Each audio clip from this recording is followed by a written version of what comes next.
Hello everyone, welcome to another blog. তো আজকে আমি তোমাদের সঙ্গে শেয়ার করবো আমার কিছু বাগানের ট্যুর। তো সর্বপ্রথমে তো আমি এদিকে বসে রয়েছি, কারণ আমার একটু ভালো লাগছিল মুখটা, তার জন্য আমি ভাবলাম যে একটু ডেলি মিনি ব্লগটা করে নিই। তো বাইরে এত রোদ যে তোমাদের সঙ্গে আমি এটা করতে পারছি না। বাইরে গেলে আমাদের পুরো একদম গাটা পুরো জ্বলে টুলে পুরো ছাই হয়ে যাচ্ছে। দেখ কতটা রোদ। তো সবার প্রথমে আমি এখানটা দেখাচ্ছি লাল পাতা, সেটা হচ্ছে এখন একটা কচি আছে।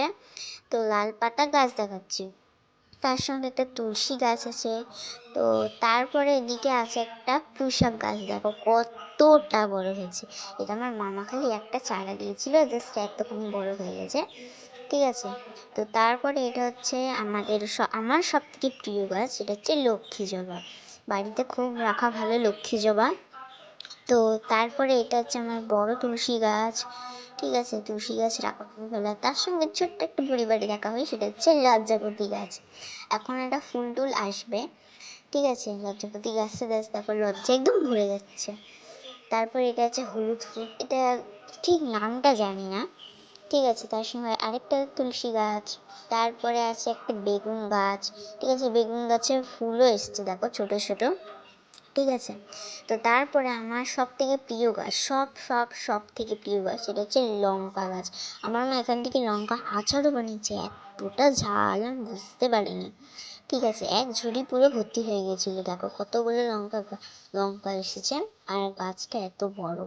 তারপরে এটা হচ্ছে কুমড়ো শাক না কি শাক, ঠিক আমি এটা জানি না।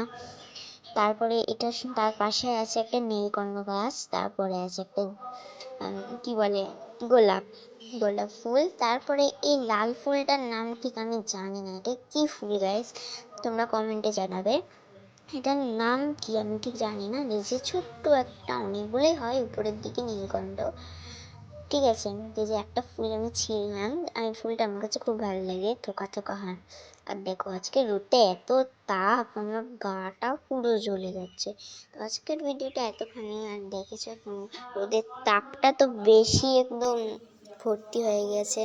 তো আজকের ভিডিওটা এত পর্যন্ত, ওই পরের মিনি ব্লগে দেখা হচ্ছে। টাটা, লাইক কমেন্ট শেয়ার করে দেবে।